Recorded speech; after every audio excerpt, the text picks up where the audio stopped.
This happened when I was in my early 20s. I was working in a retail store in a mall, but there wasn't enough hours, so I asked if there was anything else I could do, and my boss told me that the location at the other mall needed more people, so I could go there on my weekend. I needed to take the bus route that was a bit longer, but I didn't have to make any transfers, so I got up early and caught the earliest one I could. The bus ride was fairly normal. I got to see parts of my city that I hadn't seen before. I did notice that the bus eventually went into a more dingy neighborhood. There was more trash everywhere, abandoned buildings, houses, and cars, etc. I noticed it, but I felt like I was safely on the bus and my destination was in a nice neighborhood. At some point, an elder lady got on the bus, and I noticed that no one was getting up to offer her a seat, so I gave her mine and went to go hold the pole next to the side door of the bus and continued on my way. While riding, I remember looking at a guy next to me and asking if he knew about how much longer it would take to get to my stop, but before he answered, someone hit the buzzer to get off. The doors next to me opened, and then I felt hands on my free arm grabbing me and pulling me.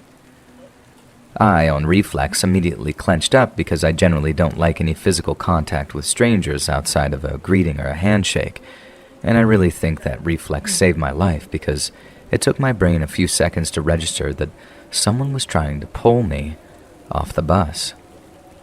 A tall man in a white tank top, blue jeans, and white tennis shoes had come out of the back of the bus, grabbed my arm, and tried to drag me off the bus. He had pulled me down to the second step before I even understood what was going on, and I was just barely still hanging on the pole. The arm he was grabbing had my purse on it, and I actually tried to shake my purse down to him so he'd let go, but he had no interest in the purse. I had just about started calling for help when I felt someone grab my waist and pull me back up towards the bus. The man trying to pull me down must have realized that he couldn't get me without this dragging out longer than he expected, so he finally gave up and ran off. And that was it. The guy ran off. The door shut, and I vaguely remember hearing the man who saved me say something along the lines of, "You die in that neighborhood." And I had apparently gone into some kind of shock because I only remember saying, "Oh." I don't even remember thanking him. I didn't say anything to the driver.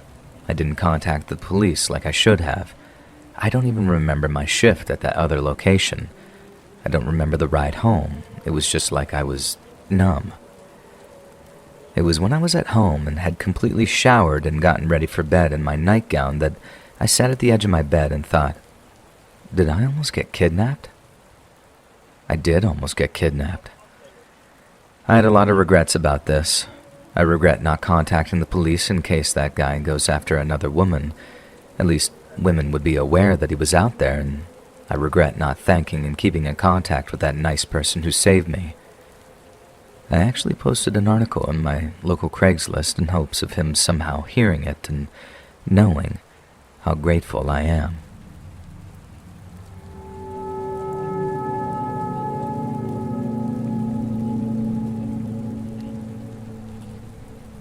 So back in 2008, when I was still just the age of 20 years young, I got my first ever real job as a pub barback in an area of Nottingham called Trent Bridge.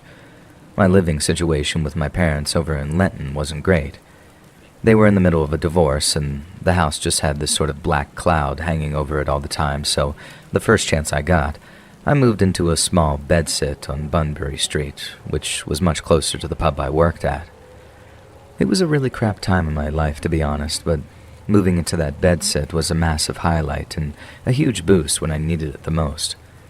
It wasn't much, but it was mine, and it was a huge weight off my shoulders to have somewhere I could retreat to get some mates over, have a few vodka and Red Bulls, and just forget about all the stuff going on with my parents. The wallpaper was peeling, and one of the windows was stuck, but I didn't mind the little things much. What I did mind were the group of lads who used to hang around the bus stop on Bathley Street until all hours of the morning. I first noticed them a few days after I moved in. Because of where my bedsit was situated in this large two-story building, which is apparently now a training center for Nottingham's bus drivers, one of my windows looked over Bathley Street where the bus stop was. I came home from work at about midnight and had just crept into my room, as quiet as a mouse, when I heard some raucous laughter coming from across the street. I looked out of my window, and there they were, a group of young lads in their late teens and early 20s, taking shelter under the bus stop. I thought that they were just waiting for the last bus at first, but after a few hours came and went, and they were still hanging around being loud at the time that I planned on going to bed, I realized that they were just using the place as a kind of hangout spot, presumably to keep out of the rain. That night they weren't so bad, and moved on not long after I had gotten into bed. But on other nights, they were just a downright nuisance. They'd be out there screaming and laughing until 4 or 5 o'clock in the morning during the summer, and it had to be absolutely dire weather out to ensure that they give it a miss. There was a brief break over Christmas, but as soon as it started to warm up again, they'd come back again, every night, without fail. The only times they ever moved on involuntarily was when someone called the police.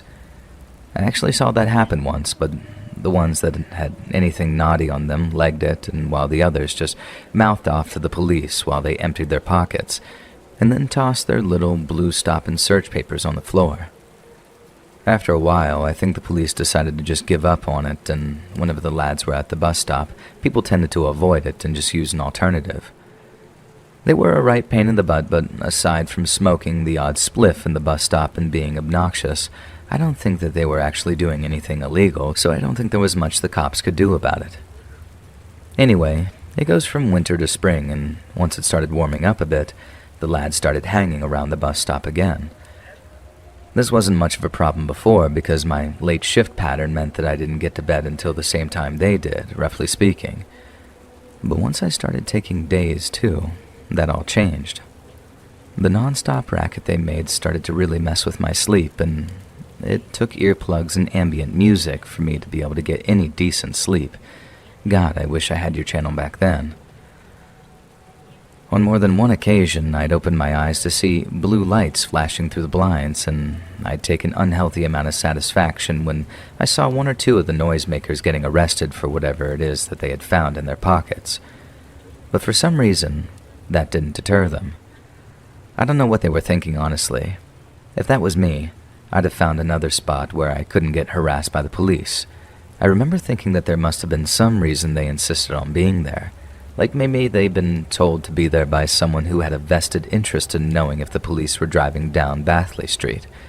And considering what happened next, I think that might have been the case. Every so often, it wasn't a marked police car that rolled up on the lads at the bus stop. It was an unmarked one.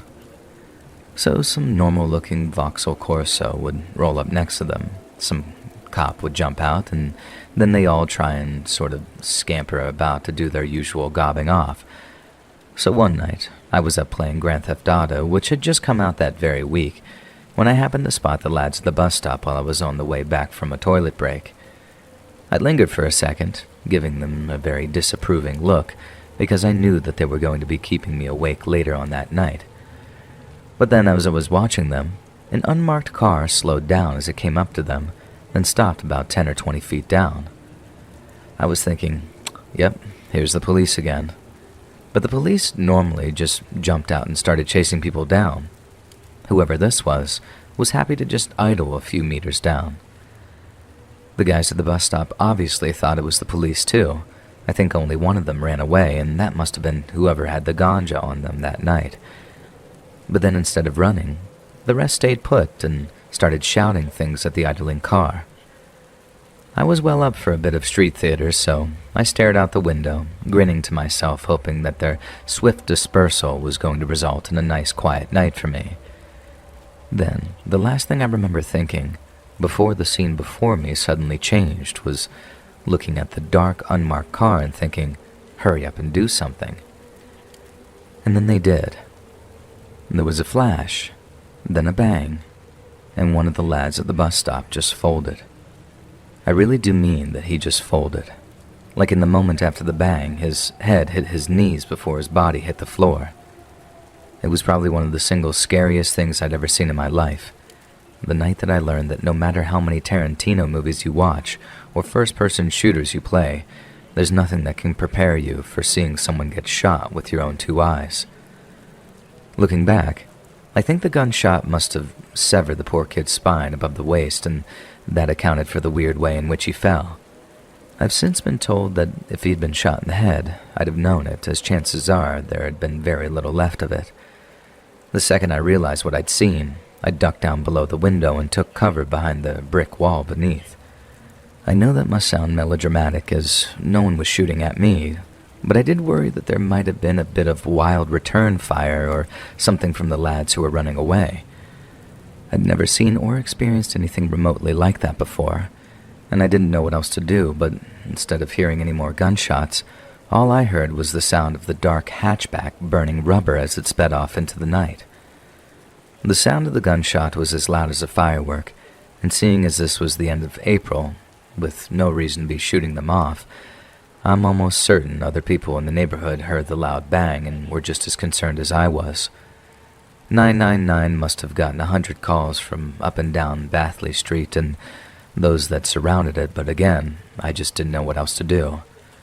The only thing I really did know was that the poor lad needed help. He might have been a pain, but Jesus Christ, no one deserves to die in the street like that, all alone, with their friends having just run away from them. I obviously did a lot of talking to the police after that night, both on the phone, then in person, and then in person a third time when we went over my statement and I got asked more questions. The police appealed for more info, but as far as I know, no one was arrested or convicted for it. The general consensus was that it was gang-related, but I don't think the police ever mentioned that because if they did, who would come forward? It'd certainly have me in two minds about going to court if I knew witness intimidation was going to be a factor, but it never came to that. They never asked me, and as far as I know, the poor lad's murder has remained unsolved even all these years later. I moved away from Trent Bridge about a year afterward, basically as soon as I had the money and a nice enough flat came on the rental market. No one hung around the bus stop for the rest of that time either. Not even to actually catch the bus, and sometimes I'd catch a glimpse of it at night, looking all lonely with no one around it.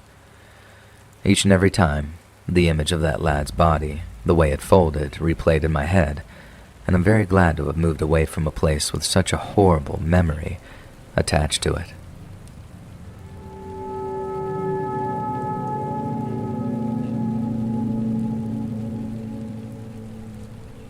I, a European woman, am currently staying in a South American capital.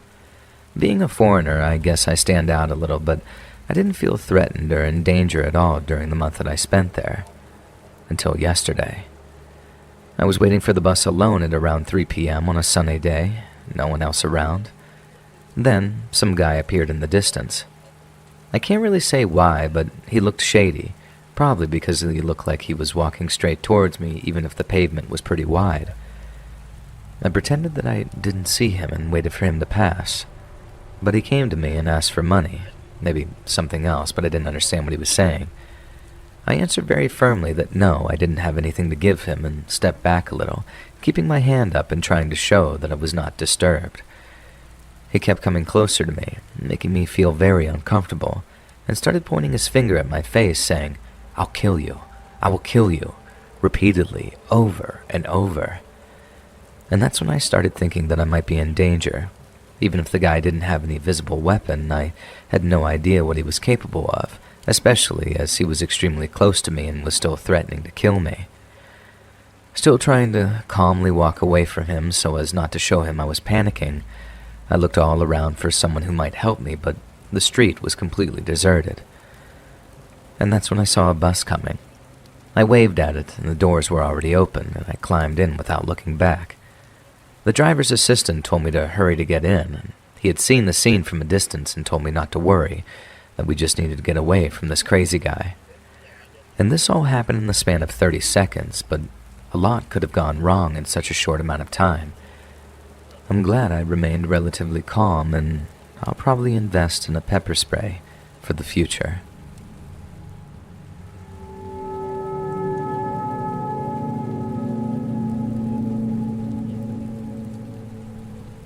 It was around 2015 and I was living in Seattle. I worked in an office that allowed me to bring my dog to work, a 100-pound German Shepherd. He's a big sweetheart, but looks quite scary to strangers. After work one day, I get on the bus home, which was around a 45-minute ride.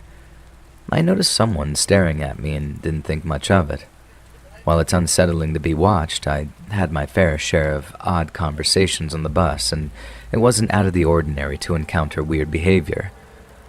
I honestly don't remember too much about his appearance, but I do remember thinking that he looked fairly normal and didn't seem high or drunk. My bus stop was on a busy street in a bit sketchier part of town, but it isn't frequently trafficked. When we reached the stop, my dog and I set off on the short trek home, only a few blocks away. As I exited the bus, I noticed the man who had been watching me had exited too, and something was off about him. He seemed intent on keeping stride with me, trailing closely behind. I've heard advice somewhere in the past that you shouldn't go straight home if you're being followed. I'm sure that's situation-specific, and sometimes it's safer to be in your home, but nothing had happened besides having my personal space invaded and didn't feel immediately unsafe, so I opted not to lead this stranger straight to my door. I knew that my partner at the time wasn't at home, so I decided my best plan was to weave through my neighborhood for several blocks to try to lose him. I think a part of me was also wanting to be sure that I wasn't being followed at all, or if this person just happened to be walking in the same direction. After several blocks, it became clear that he was following me.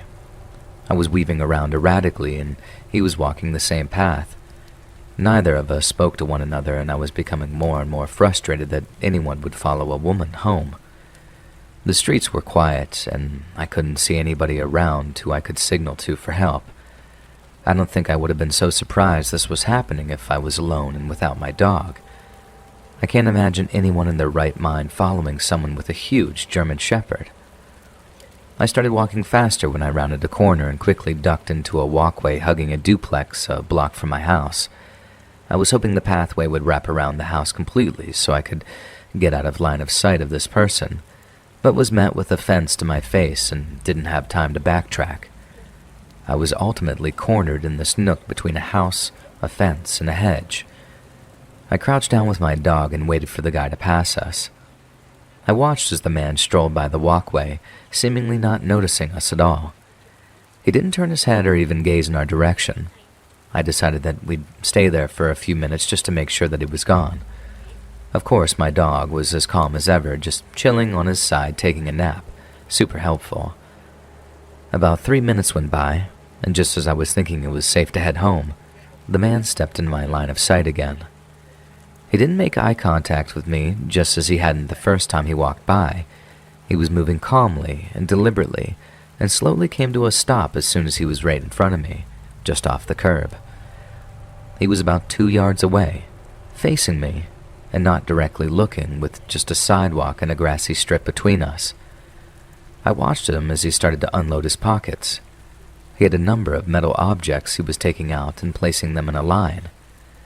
To this day, I'm not sure what they were, but I'm glad I didn't find out. At this point, I called 911 and told them what was happening, that someone was following me and showing erratic behavior. The cops made it there quickly, and as soon as they pulled up, the dispatcher advised me to get out of there. I hightailed it out of my hiding spot and took a non-direct path home since my house was technically in line of sight of where I was crouched. I don't know what ended up happening with him, but fortunately never saw him again. I'm not sure if he was on drugs, mentally unstable, or both. I don't know if he had malicious intent, but I do hope that he got the help he needed.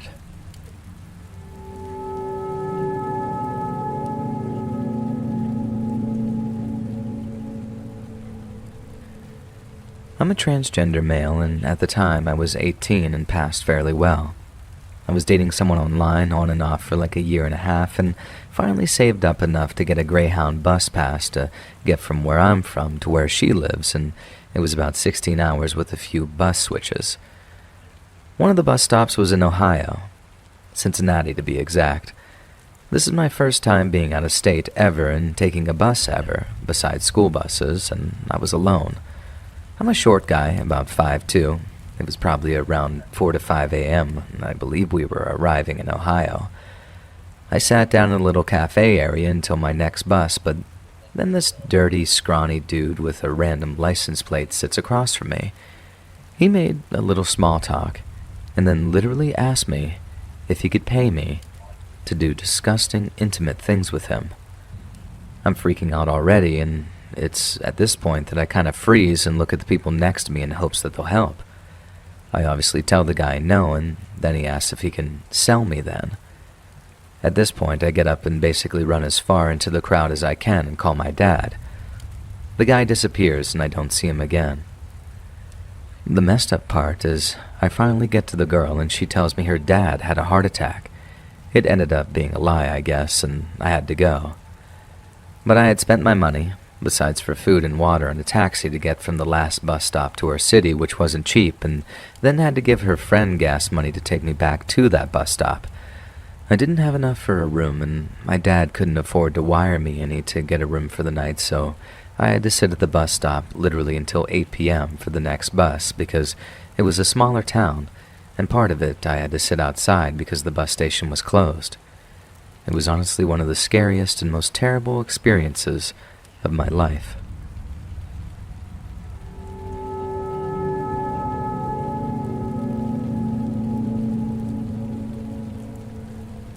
I'm 25 and born and raised in Arizona, and this literally just happened to me, so I decided to bring it here to all of you wonderful people this evening. I'm a huge stoner and don't drive. I decided to take a bus a few miles down to the dispensary. This was at about 8:30 p.m. I wanted to get a new indica cart, Purple Punch. It's my favorite by far. I got it, walked back towards the bus stop to get back home. As I walked closer to the bus bench, I noticed a guy was sitting there. I didn't think much of it. I'm antisocial, so I always go into any social setting ready to be absolutely silent. However, I didn't get any chance this time because as I'm sitting down, he starts asking me something. But I had my headphones on and couldn't quite hear what he said, so I took my headphones off and asked, "What was that?" And he responds, "Did you want to get your hair cut?" Whilst staring at me with very wide eyes, not blinking. If I were a betting man, I'd say that he was on something. I'm not here to judge anybody, I just understand addiction very well. I definitely wasn't expecting that question, and I just awkwardly said, "Oh, I'm alright." I then noticed that he was wearing an Arizona Cardinals uniform, and I just so happened to be an Arizona Cardinals fan. So since my entire socializing abilities revolve around sports, I decided to ask, "Hey, you a Cardinals fan?" He then looks at me funny for a split second. "No, I just got this a few months ago," he says. I then ask, so how long you been cutting hair?" Without blinking, he answered, "Just picked it up a few months ago." "Who taught you how to cut hair?" I asked, even more sketched out at this point. His eyes shifted, and then he says, "I learned on my own. Come on, man, let me touch up the back a little bit." Mind you, he was consistently pushing to cut my hair throughout this entire conversation. I even told him, "Yo, I don't have any cash on me right now," indicating that, I couldn't even pay for the service even if I wanted to. But he just answered with, "That's no problem. I got my clippers in my bag. Come on." So I just decided to be real with the guy. "Listen, I'm real sorry. I just don't feel comfortable getting haircuts from people I don't know. And at night and stuff, you feel me?" This dude never changed facial expressions this entire interaction, and he finally goes, "True that," and continues to glare into my soul. I decided in that moment that it was time to just get out of there. Luckily, this bus stop was right in front of our local Circle K, a gas station for those who don't know, so I just walked in there for a few minutes just to kill time because, unfortunately, that bus wasn't showing up for another 17 minutes. I didn't want to stay long because I didn't want the employees to think that I was stealing or something. Granted, I had a pretty good reason to go inside at the time, so I waited only about 6 to 7 minutes, and literally as I'm walking out, there I see the haircut guy walking in, still staring directly into my soul. Luckily, I walked past him and just noped out of there to another bus stop down the street. The bus finally got there. I saw the dude at the back of the bus, but He didn't bother me anymore, and I made sure to keep my eyes the complete opposite of his direction the entire time. I tend to overthink most social situations I'm in, even if they're extremely quick. But how would you have handled that situation? Would you have let that guy cut your hair?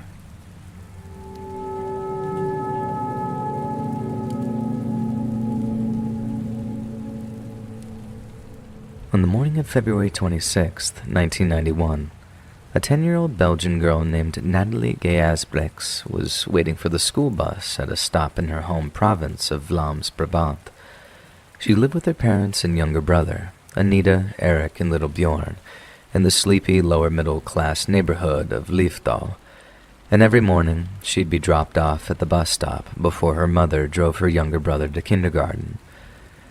The morning of February 26 was no different, and after clambering out of the back seat of her car, Nathalie waved goodbye to her mother and young Bjorn, and then watched them drive away.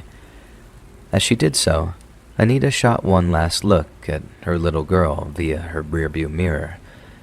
She was proud of her daughter, immeasurably so, who was displaying the kind of level-headedness and independence that foretold of a successful and prominent young woman. Yet little did Anita know, that look would mark the final time she'd ever see little Nathalie alive. Witnesses later stated that instead of remaining in place until the arrival of her bus, Nathalie began walking in the direction of a nearby forest known as the Boksy. As she reached the tree line, an unidentified man was said to have appeared. Nathalie seemed unperturbed and followed the man through the trees. Another witness, this one being a close family friend, drove past the Boksy woods on their way to work, and as they did so, spotted a gray Toyota that was apparently suffering engine problems. The driver seemed to know what he was doing, so the family friend offered no assistance. But there in the back seat, smiling and waving, was young Nathalie. Seeing as the girl seemed to be in a positive frame of mind, the family friend didn't find the encounter suspicious. Only later did they realize just how significant it had been. A few hours later, around 10 a.m., Nathalie's parents each received a telephone call at their respective places of work. Their daughter had failed to show up for school. Eric Gijsbrecht then called his home phone, expecting his daughter to explain that she felt ill and had returned home rather than catch the bus. But upon receiving no answer, he drove home to search for her himself. Over the few hours that followed, the Gijsbrechts family descended into a full-on panic as they enlisted the aid of friends, relatives, and neighbors to scour the town of Liefdal for any sign of her. They also contacted the local police force, filed a missing persons report, and ensured that they too joined the search for the missing Nathalie. On the second day of the search, police organized a huge search and rescue effort that combed the Boksy woodland, as well as the surrounding area. Volunteers canvassed the town with missing posters, while several national media outlets conducted interviews with Nathalie's parents in order to raise awareness of their plight. But sadly, only a handful of people came forward with any pertinent information, meaning the mystery behind Nathalie's disappearance became more and more perplexing as time went by. Almost a year to the day since their daughter vanished, Nathalie's parents had finally started to entertain the unthinkable, that their daughter was gone and was never coming back. The police had massively scaled down their search and had admitted that the chances of her safe return were slim to none.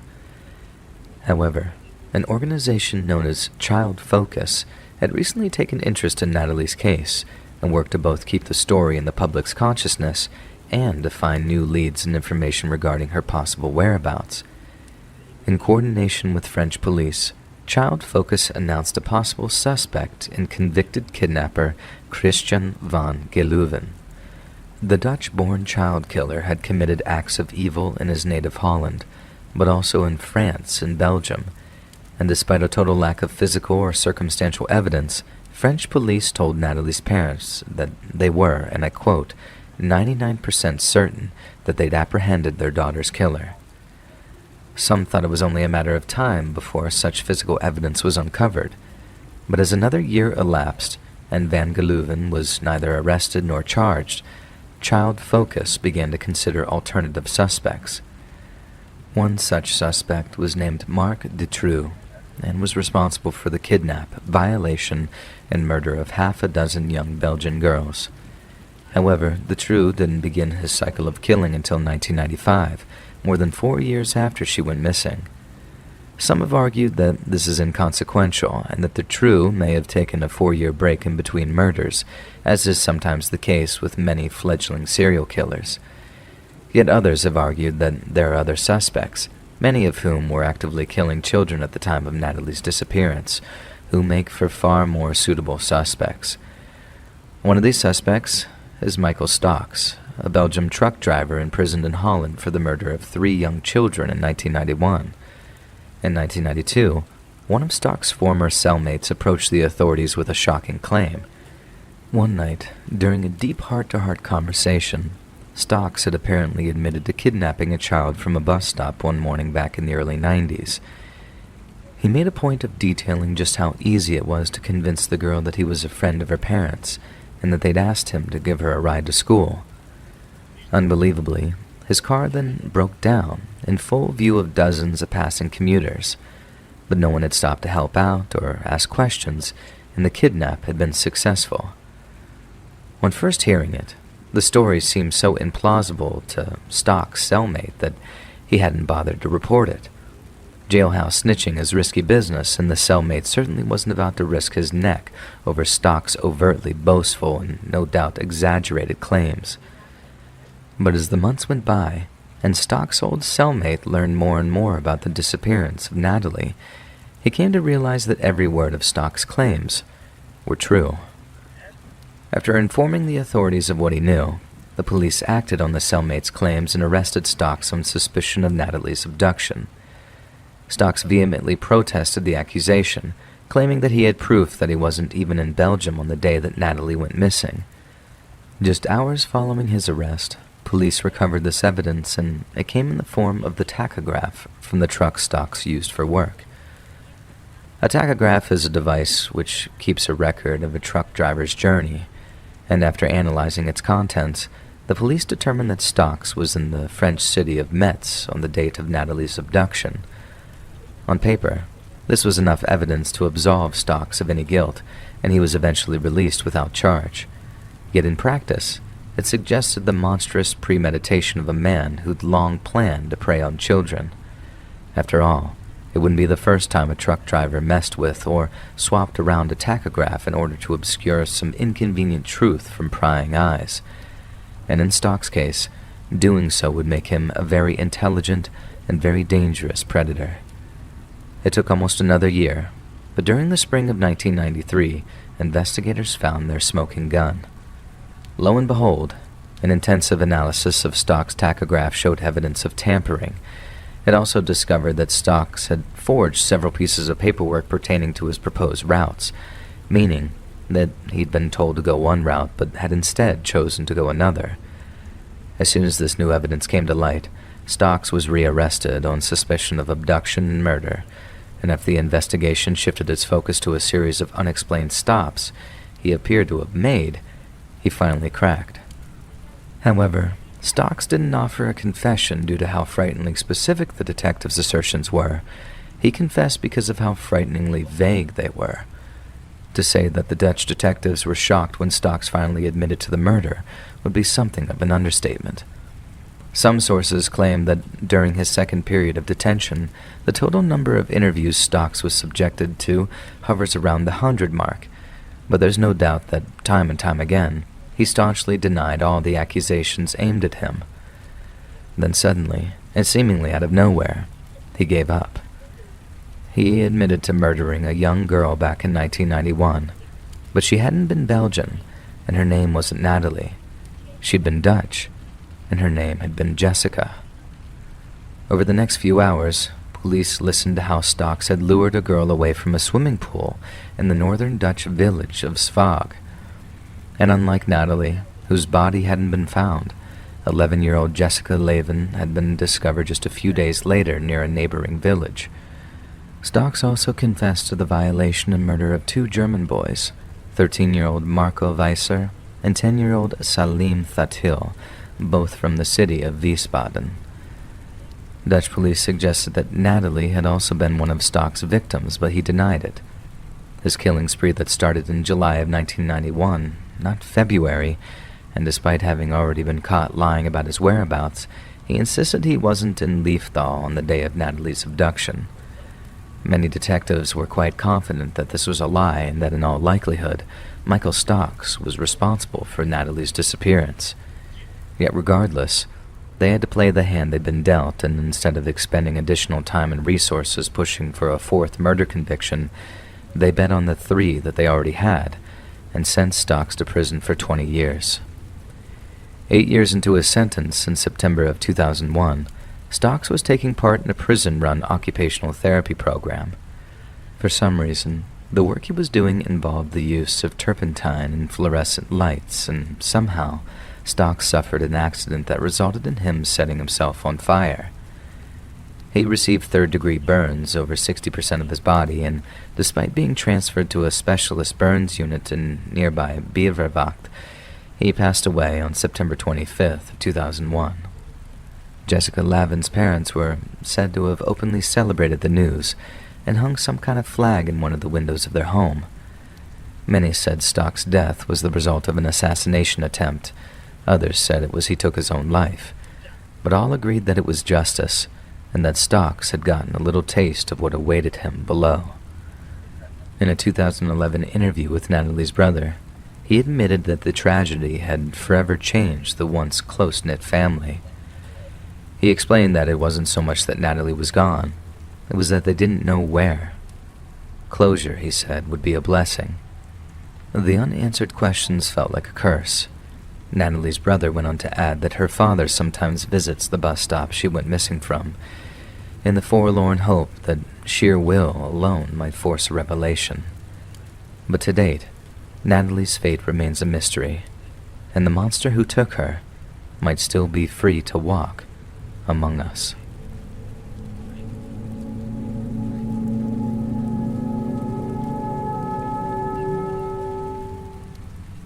On the morning of February 10th, 2009, 14-year-old David Fortin asked his mother for a ride to school. David and his family lived in the small city of Alma, near Lake St. John in Quebec, Canada. The region is known for its frigid winters, and the morning of February 10th was no different.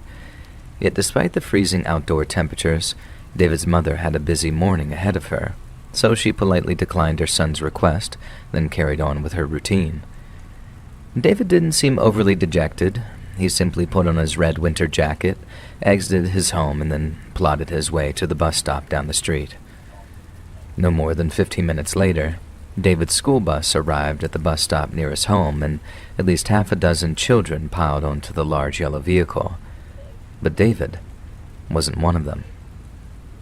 Around 6 hours later, David's mother was in the process of reporting him missing to the local police force when a detective asked if she'd noticed him exhibiting any recent unusual behavior. She had. That morning at around 4 a.m., David had climbed into her bed, just like he had when he was a small child, and had gently demanded that they cuddle. Then, at breakfast, David had barely touched his food, something which was highly unusual given his famously large appetite. His mother also informed police that David had been subject to a relentless bullying campaign in recent months, and that he'd mentioned something about being targeted for violence on the evening before his disappearance. Slowly but surely, David's mother started to realize that her son's mysterious disappearance wasn't as mysterious as she first thought. Following a public appeal for information regarding David's whereabouts, local law enforcement received several reported sightings. One person stated they'd spotted him walking through a town called Medebeshuan, while another claimed that they saw him in Lac Bouchette, headed towards the more rural areas north of Trois-Rivières.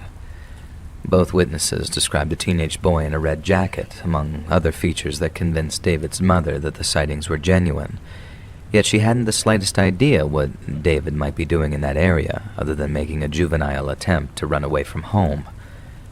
5 days later, a truck driver contacted police after learning of David's disappearance, and claimed that he'd given him a ride on the day he supposedly vanished.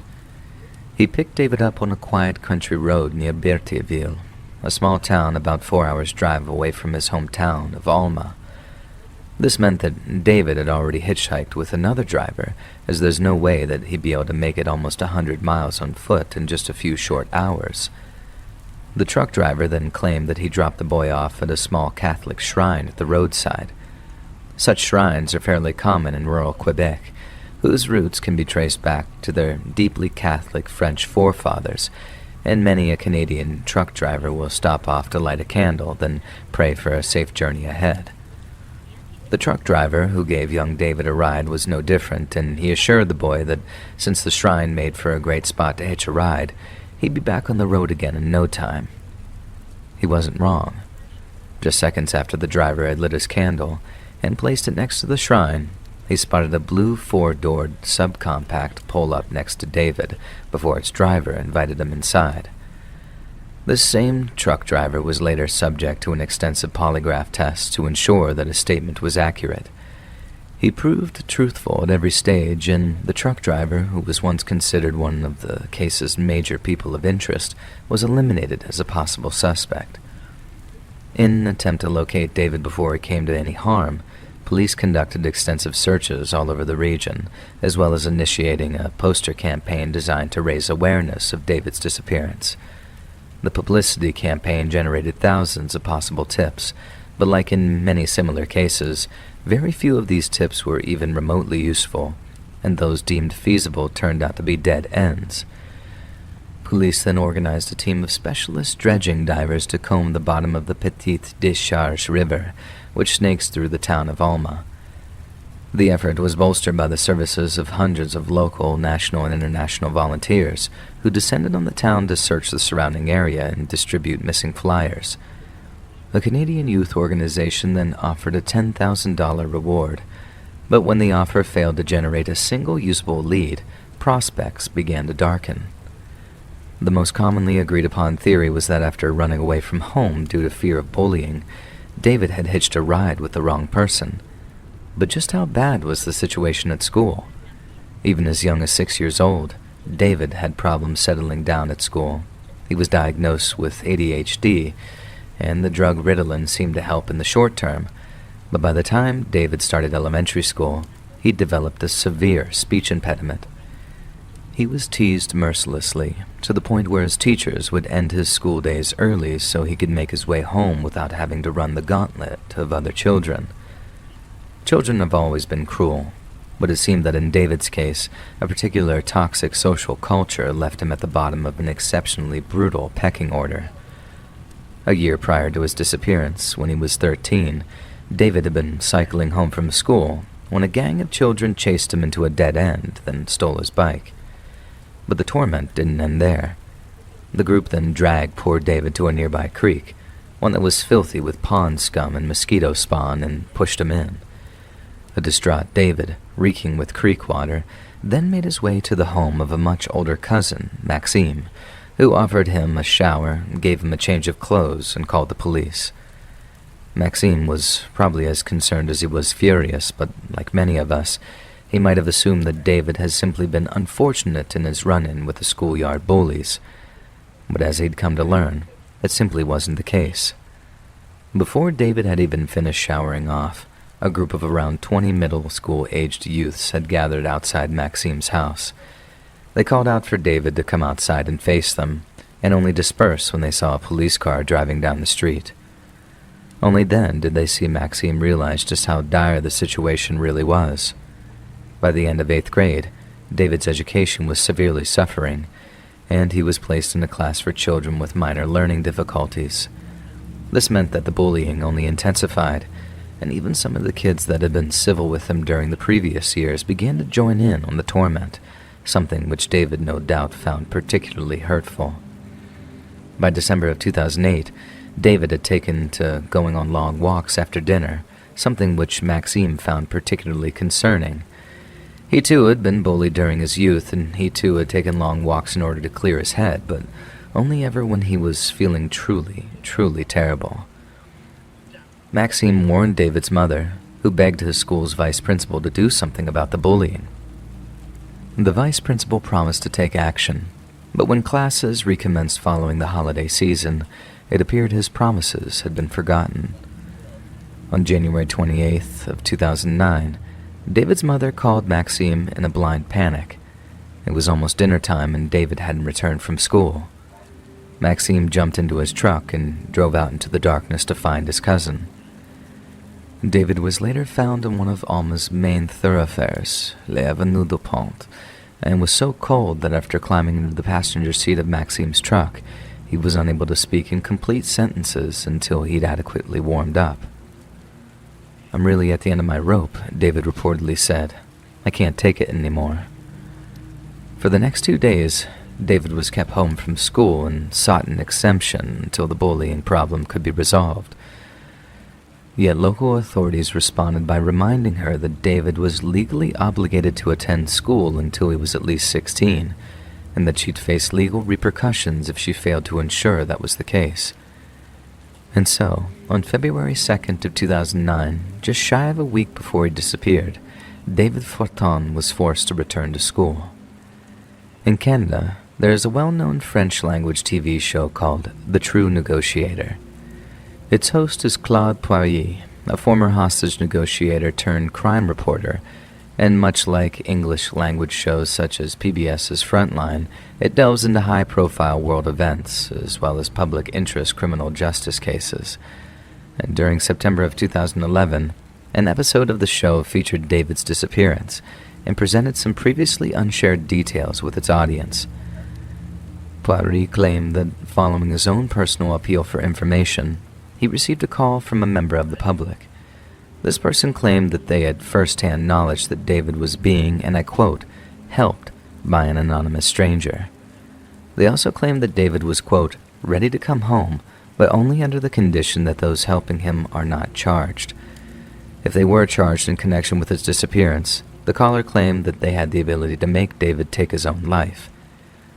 Before ending the call, the anonymous tipster claimed that David's disappearance was partially due to his family's strict adherence to some kind of strict religious sect, which in some passages were implied to be the Jehovah's Witnesses.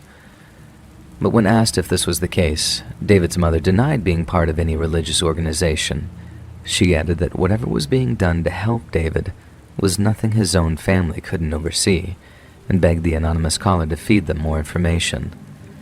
Sadly, the caller failed to get in touch again, and some began to doubt the veracity of their claims. But who could blame a terrified mother for doing all she possibly could to bring her poor boy home?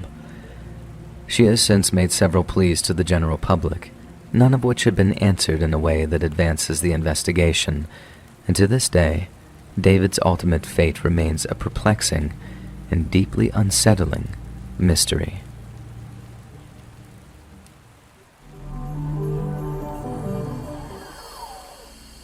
I grew up in a little place called Athabasca, a small Canadian town that's a couple of hours' drive from Edmonton, Alberta.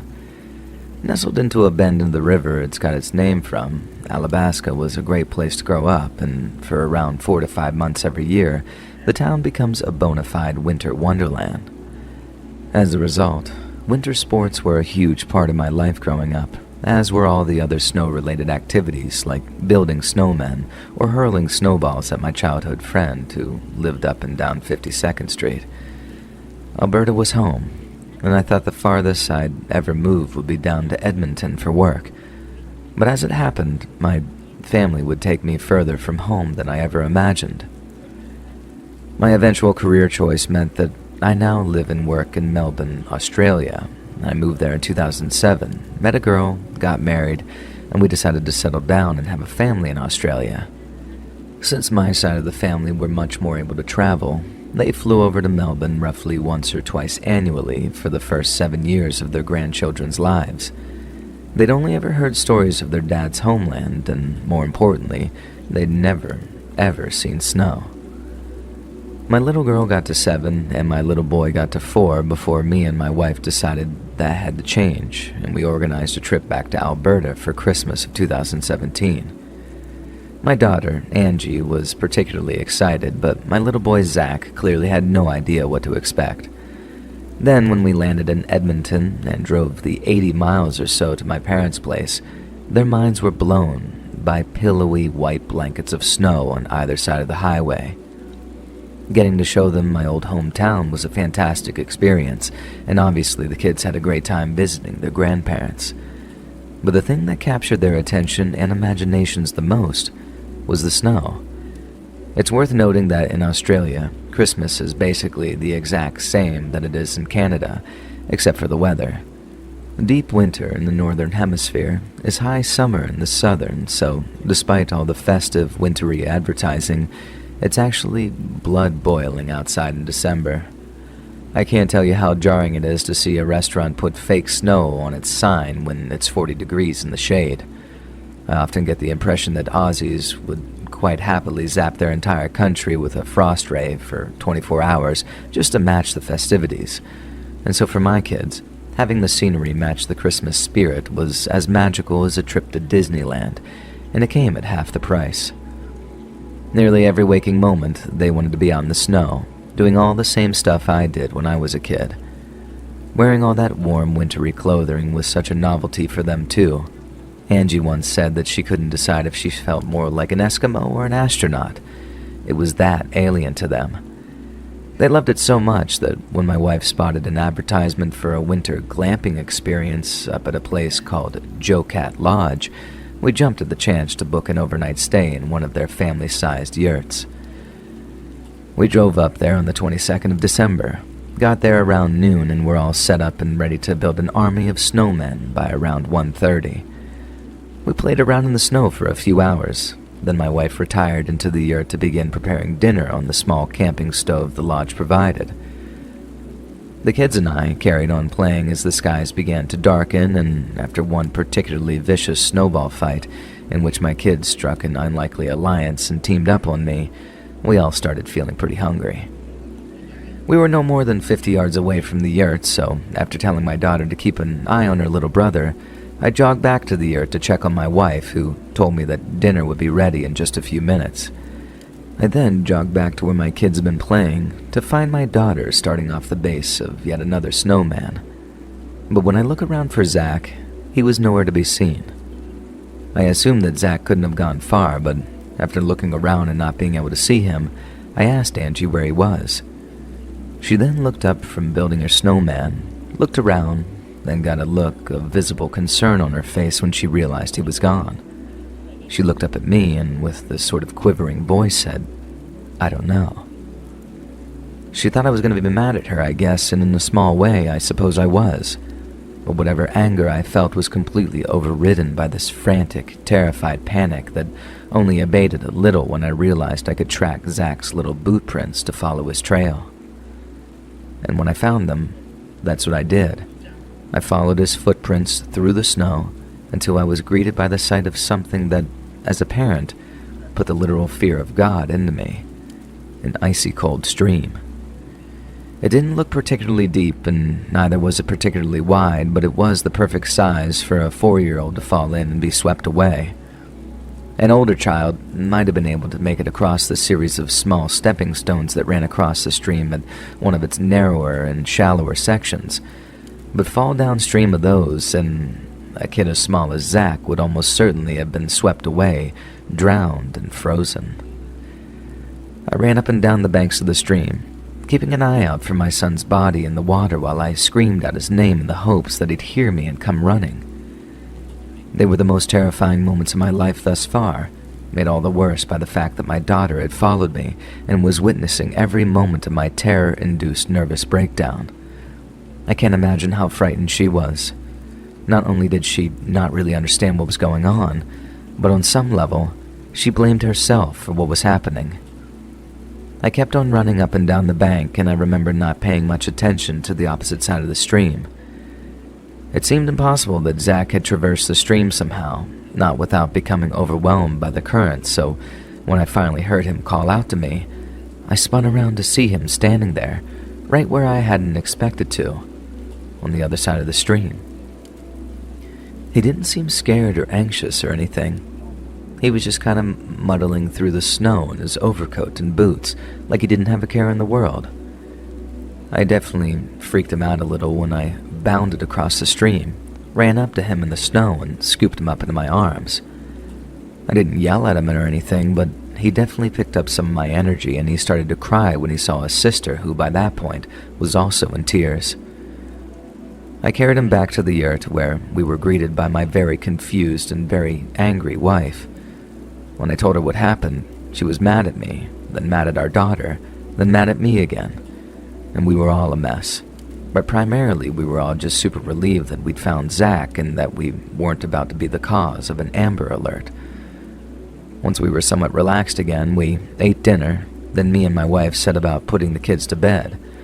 But before I tucked Zach in, who by that point was almost completely tuckered out, I asked him something that had been bugging me since it popped in my head just after dinner. I just asked him, "How did you get across that stream, buddy?" And like I said, we'd all been incredibly relieved to have found Zach safe and sound, so for me personally, that's all that occupied my thoughts, at least until we'd finished up with our food. In the moments after discovering he was missing, as I ran up and down the banks of the stream, I expected him to be on the same side as us or in the water. It seemed impossible that he'd crossed on his own somehow, and as you can imagine, once it popped back in my head, I wanted to get to the bottom of how he'd gotten across. I asked him, and his reply made my blood run cold. "The snowman carried me." Now obviously, a snowman did not carry my kid across an icy stream, but someone did, and just the thought made me feel sick to my stomach.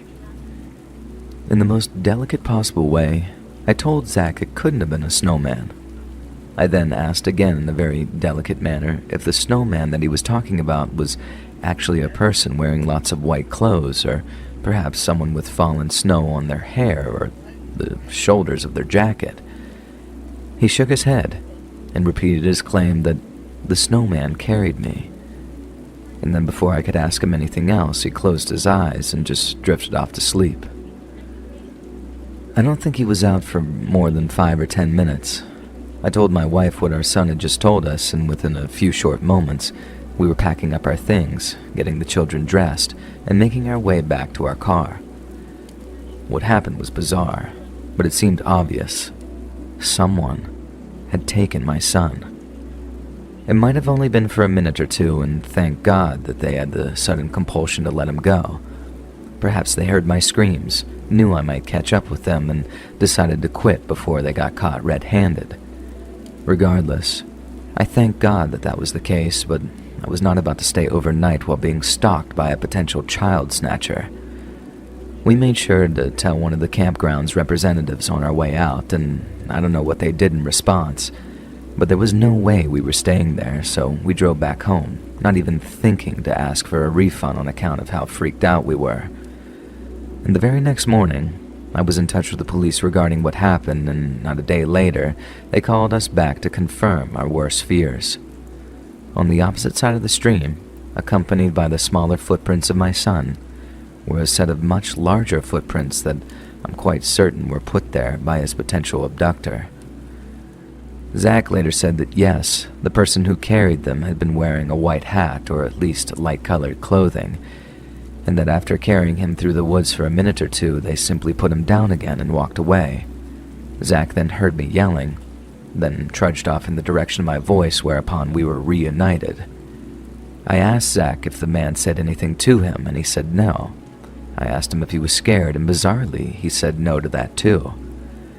My son wasn't exactly an overly trusting or gregarious child either. It wasn't like him to remain calm if picked up or spoken to by a complete stranger.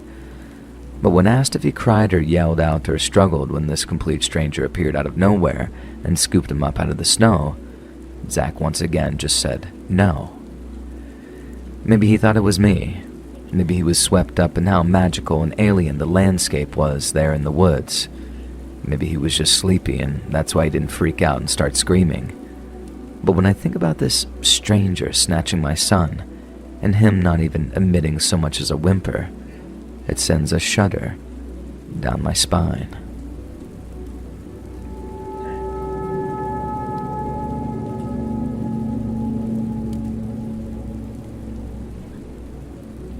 Long-time lurker here, finally sending a story your way, and you'll be pleased to know that it isn't one of those "a creepy guy stared at me" stories. because it's the story of how me and my best friend from college almost got murdered in the woods. And I know what some of the listeners are going to be thinking.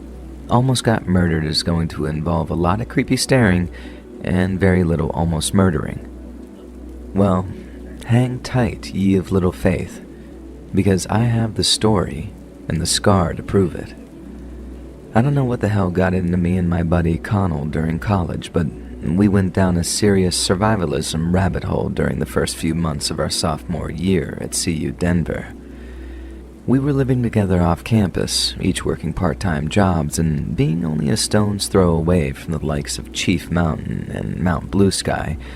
We gotten increasingly into hiking as a means of exercising and generally blowing off steam.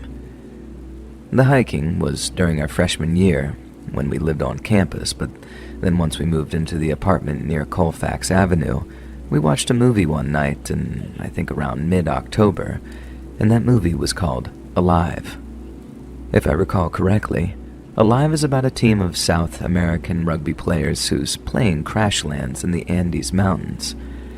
The injured and freezing survivors are then forced to consume the flesh of their deceased comrades in order to survive, and the energy they gain from this cannibalism allows them to engineer their own rescue. It's an awesome film, and all based on a true story which captured mine and Connell's imaginations even more. We couldn't help but ask ourselves, what would we do in that situation? But mainly, it was an argument of how hungry we'd have to be before eating our dead friends became an option. Obviously, that wasn't something we could or wanted to ever put to the test, but we could do the next best thing and head up into the mountains during the peak snows and try to camp for a night or two, just to see if we could handle it. Now, this is the part where I tell you all to not try this at home. Wilderness camping is risky at the best of times, but doing it during the dead of winter is an extremely foolhardy thing to do. So naturally, stupid college-age Connell and I decide that it was an awesome idea and immediately begin to organize a camping weekend for some time after the holidays. We kept on planning over Christmas. Then the first weekend after we got back to school, we drove up to Echo Lake Park, up near Rogers Peak, so we could park the car there, then marched off into the snowy forest in the direction of Mount Goliath. We must have gone a couple of miles before we found ourselves the perfect sheltered spot among some pine trees, and then we set down our stuff and began clearing away space for our camp. I won't bore you by going into some play-by-play of how much it sucked to camp in those conditions, but holy crap did it suck. Everything stayed wet, all the goddamn time too, so we could barely keep the fire going, and we barely got any sleep. It sucked so hard that we decided to pack up and leave around 6:30 to 7 so we could use the first light to navigate back to our ride, and thus get the F out of there and home for some hot showers. I used my Jetboil, if you don't have one, get one, to safely make us some coffee inside the tent, and then once we were all warmed up and caffeinated, we began to pack up our stuff. Connell finished doing so maybe a minute or two before me, then opened up the tent flap and told me he was going off to take a piss. I just grunted, still half asleep, and carried on with what I was doing. Moments later, Connell returns, but just squats by the tent's entrance and asks me, "Is your knife in arm's reach?" First thing in my mind is that he's seen a bear or something. Sometimes they wake up from hibernation early, and since there's no food around, they're a huge danger to campers and whatnot. But when I asked Connell what the issue was, he just said, "There's a dude. He was watching me take a piss." I was so relieved to hear it wasn't some mangy, starving psycho bear that hearing it was just a dude almost made me laugh. So what if some early morning hiker had given Connell a disapproving look while turning the snow yellow? Big deal. I started to laugh and asked him if that's all he was spooked over, and then Connell tells me that the guy had a gun. This didn't freak me out either, because sure, the guy was outrageously out of season for anything other than maybe elk or maybe bighorn, but if everyone had a heart attack every time they saw an armed man in Colorado in the mountains, the whole state would be on life support. I don't know if I was too tired, too cold, or too desperate to get out of there, but I just couldn't detect the severity of the situation. Maybe Connell was doing a crappy job of explaining it too, I don't know, but My point is, I just sat there confused when, really, we should have been running. The next thing I know, Connell turns and looks the other way, and I hear him screaming out before he turns back and says, "Get out of the tent." I hadn't even finished packing up yet, but I scrambled out of the tent like he told me to, and was finally faced with the sight that had Connell so spooked. It was a hunter, a lone hunter, with a ski mask or one whole balaclava completely covering his face. He didn't say anything as we got to our feet and started backing away from him in the tent. I can't remember exactly what we said, but it was something like, "Hey, we don't want any trouble. And, listen, we're sorry if we're trespassing. We didn't know. We'll leave." We kept on talking, and still this guy didn't say a word. And suddenly, he raises his rifle and took aim at us. Now what happened next is kind of a blur. I just remember seeing him raising the gun, and we both turned and ran, like our lives depended on it. The first shot was the loudest thing I'd ever heard, one that seemed to echo all around us as we ran through the woods away from our campsite. It felt like an eternity passed between the first shot and the second, and I remember thinking, he's aiming, any second now, and I'm dead. And then bang, he shot, and I felt something hit the back of my left thigh. I felt myself drop, and I half expected my leg to just not work anymore, but it did, and I found that I could pick myself up, not even with Connell's help, and we kept on running off through the trees. I knew I'd been hit, not just from the initial punch or the bullet fragment hitting my leg, but also because of how hot and cold it felt back there. Warm blood was spilling down my leg, lots of it too from how hard I was running. But then the cold air is hitting the skin and making it feel cold too. It was a very weird sensation, and not one I ever want to feel again.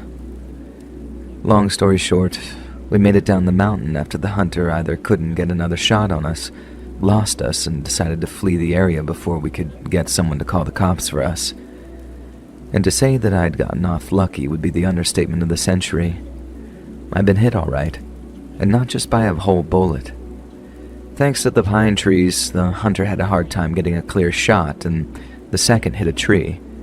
Then, whatever cheap, crappy ammo he was using splintered, and a piece basically slashed open the top rear of my thigh as I was in the middle of a full sprint through the snow. The doctor said if the bullet had hit the tree in a slightly different way, or if I'd been running a little slower, the fragment would have punctured into my thigh, severed my femoral artery, and I'd have been dead in a matter of minutes. But it didn't, and honestly I tried not to think about it because thinking on it too hard brings some serious scaries that, just like that hot and cold feeling, I'd rather not feel again anytime soon, or more preferably, ever.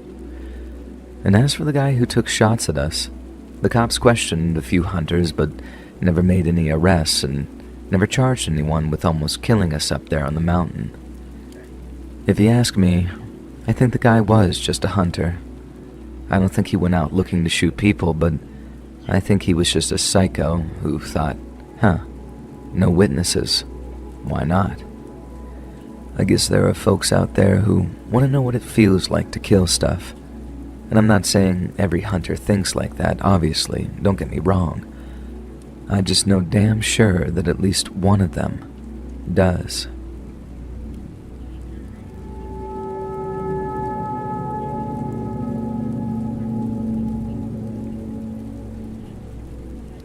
On the morning of Sunday, December 6th of 2009, Susan Marie Powell took her 2 young sons to church service in their hometown of West Valley City, Utah. West Valley City boasts around 140,000 residents and, by all accounts, is a fine place to raise a family. Susan and her husband Joshua had moved there just a few years prior in order to be closer to his family. He found a job in commercial finance while she started working for Wells Fargo. Over the next few years, the Powells settled in and started a family. To their friends and neighbors, they were something akin to the model nuclear family. But the veneer of Mormon perfection hid deep running fissures, and during the holiday season of 2009, a vexing mystery would kick off a terrifying chain of events that would forever tarnish West Valley City's wholesome and pious reputation. Following the church service, Susan drove her two sons back home. Then later that afternoon, she was visited by a family friend who eventually departed in the early evening. This friend would later state that Susan seemed perfectly content and that she departed with no lingering concerns or suspicions.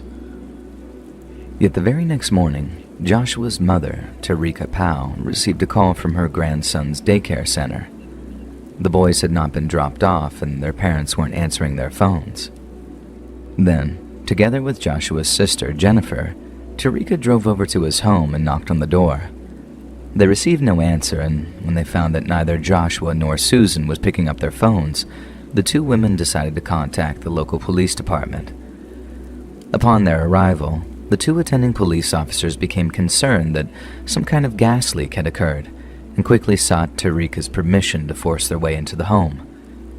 After smashing their way through a back door, the two police officers were initially relieved to find the house empty, as it disproved their dreaded carbon monoxide theory.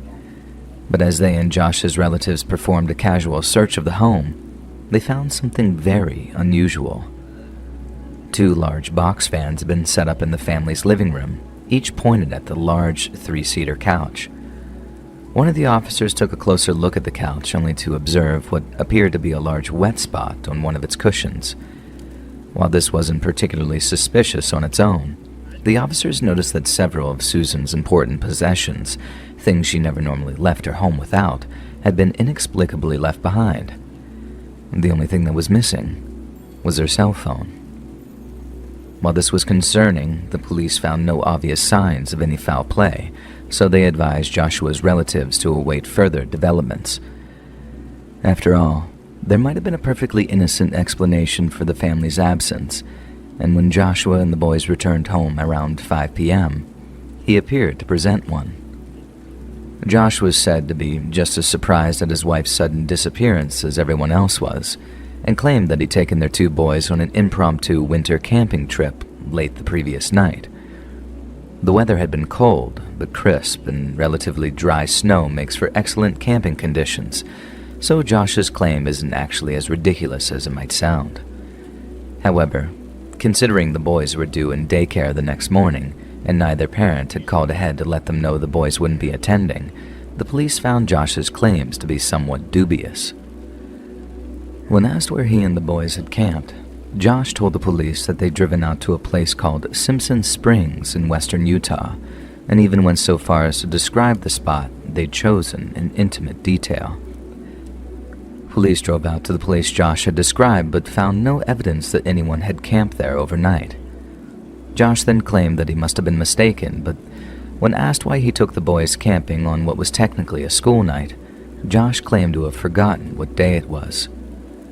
By that point, police were beginning to consider Josh a suspect in the disappearance of his own spouse, as his story was simply far too inconsistent to be the truth. And so, to commence what would no doubt be a long and painful investigation, the police began to trawl through Josh's past. Joshua Powell was born in Puyallup, Washington on January 20th of 1976 to parents Stephen and the previously mentioned Tarika Powell. His upbringing was rocky to say the least, and he was tormented by his violently abusive alcoholic father, who was said to have become extremely jaded and bitter towards the Mormon Church. The same violent behavior seemed to manifest itself in Joshua, who once threatened his own mother with a butcher's knife, and in another instance, killed a pet gerbil belonging to his little sister. But the final straw came when Tarika caught her husband sharing highly inappropriate adult content with little Joshua and his two older brothers. She filed for divorce in 1992, and Joshua's behavior seemed to improve with his father's absence. But with hindsight, we can't help but wonder if the damage had already been done. By the late 1990s, Josh was living and studying in Seattle at the University of Washington. One day, he met a girl named Catherine at a local Mormon church, and after a few casual coffee dates, the pair became romantically involved. Months went by, and the relationship seemed to be progressing steadily, But after Catherine made the decision to move in with her new boyfriend, she witnessed a drastic change in his demeanor. Joshua began exhibiting extremely possessive and controlling behaviors towards her, and at one point, he forbade his new live-in girlfriend from contacting her own family. He would have restrictions and limitations on what I could and couldn't do when it came to my family, Catherine told police, and in the end, I got sick of it. Catherine manufactured a reason why she had to return to Utah, and it's likely only a church-related excuse would have caused Joshua to relent. But once she was safely out of Seattle, Catherine called Joshua from a payphone and ended their relationship. Sometime later, Joshua signed on to a Bible study course at his local Mormon Church Institute, and toward the end of his studies, in November of the year 2000, he threw a small dinner party at his apartment in Tacoma. It's here that he met Susan for the first time, and after hitting it off at the dinner party, she and Josh began dating. After just 6 months, the couple were married in a small ceremony in the Portland, Oregon temple, after which they moved into the home of Josh's estranged father, Stephen, in the small town of South Hill, not far from Puyallup. Despite his father's past behavior, Josh took him at his word that he'd be the perfect host. But it was all a ruse. Stephen began secretly filming Susan whenever she used his bathroom. He also stole her underwear, read her journals, and wrote lewd, anonymous poems about her which he posted online. This lasted for 2 whole years before Stephen finally confessed what he was doing. He told Susan that he was in love with her and proposed that they elope while leaving Joshua behind.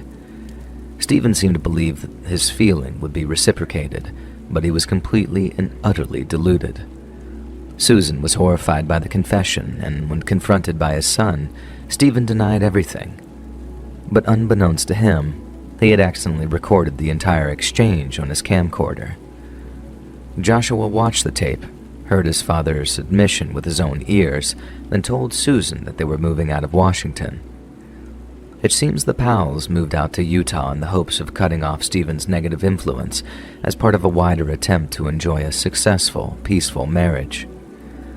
But as the years went by, Joshua's old, controlling behavior began to rear its ugly head. He began refusing to attend local church services, which is why Susan and the boys went unaccompanied on the day before she went missing. He also began to resent her over her insistence on such church visits and rebuked any attempt to curtail his wild spending habits, which almost certainly resulted in him declaring bankruptcy in 2007. Susan worked hard to single-handedly support her family, but instead of trying to find himself a job with a humbler pay packet, Joshua continued to rack up credit card debt while insisting that his next big business idea was just weeks away from coming to fruition. Months went by, and by the summer of 2008, Josh still hadn't found any kind of paying work. Susan confronted him over it, and in the process, discovered Joshua was still keeping in touch with his maniacally perverted father. This is after he'd sworn never to get in touch with him unless a heartfelt apology was issued to Susan. Yet after Josh himself had pushed for the no-contact policy, he seemed to have no problem in going back on it. Naturally, this made Susan furious, but her anger was dwarfed by that which Joshua displayed in return. He went on a rampage, hurling and smashing household items as he went. When he was finished, Susan made a cell phone video of the destruction, then set about writing what amounted to a secret last will and testament.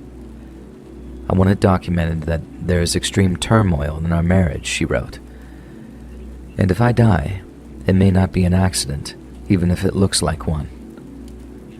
On December 9th of 2009, West Valley City Police invited Joshua down to the department to answer a few questions.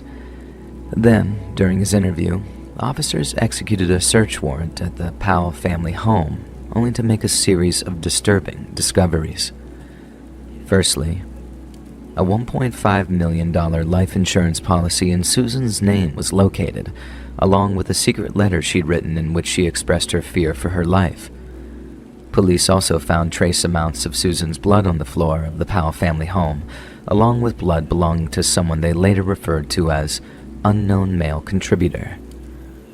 Joshua claimed that blood came from a knife accident Susan experienced whilst preparing food and once again insisted on his innocence.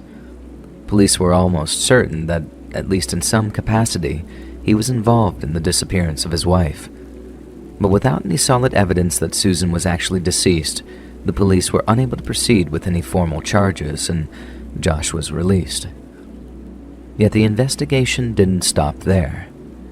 In August of 2010, West Valley City Police had compiled a detailed case file regarding Joshua's suspicious behavior following his wife's disappearance. Not only had Joshua liquidated Susan's retirement accounts, he canceled her regularly scheduled chiropractic sessions and withdrew his children from daycare altogether.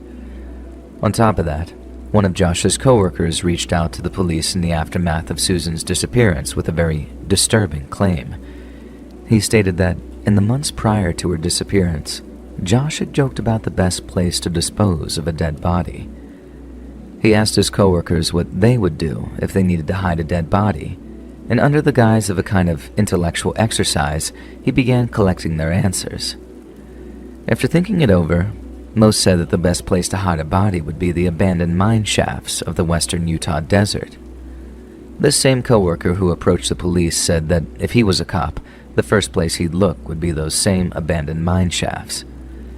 The case file also detailed an interview with the pal's eldest son, Charlie, who was 4 years old at the time of his mother's disappearance. Unlike his father, who insisted that Susan had remained at home during their spontaneous camping trip, little Charlie claimed their mother had joined them. He couldn't explain where she'd gone, but just a few weeks later, he drew a picture in daycare which shed some light on their traveling arrangements. Charlie drew a picture of a truck. He, his father, and his little brother were riding up front, and when asked by a daycare worker, "Where's Mommy?" little Charlie pointed to the rear of the vehicle. "Mommy was in the trunk," he said. On December 14th of 2010, West Valley City Police advised Joshua to seek legal counsel, at which point he became uncooperative. He refused to answer any more police questions and had his attorney inform the chief of police that he and his 2 sons would be moving back to Washington to live with Stephen, his psychologically troubled father. Josh moved himself and his 2 boys into a home that already housed his father, his 2 older brothers, and his sister, Alina. Space and privacy were at a premium, and the family found themselves frequently harassed by police officers or reporters who wanted nothing more than to get to the bottom of a profoundly frightening mystery. Not long after Joshua moved back to Washington, police were informed of a website that had the address www.susanpowell.org. Billed as, and I quote, the official website of Susan Powell, the site contained a number of anonymously written posts that claimed Josh was the victim of a smear campaign orchestrated by the Mormon Church. Another post claimed the church's motivation was due to Joshua's convincing Susan to abandon her religion, after which she suffered a crisis of faith and disappeared voluntarily after suffering a nervous breakdown. Other posts posited that Susan's disappearance was connected to a man named Stephen Kosher, a former journalist who just so happened to have disappeared a few days after Susan was declared missing. The post claimed that Susan and Stephen had eloped to Brazil together, and that the police should spend more time actually looking for her and less time accusing her innocent husband of something unspeakable. For a brief period, Josh's father, Stephen, was the investigation's prime suspect.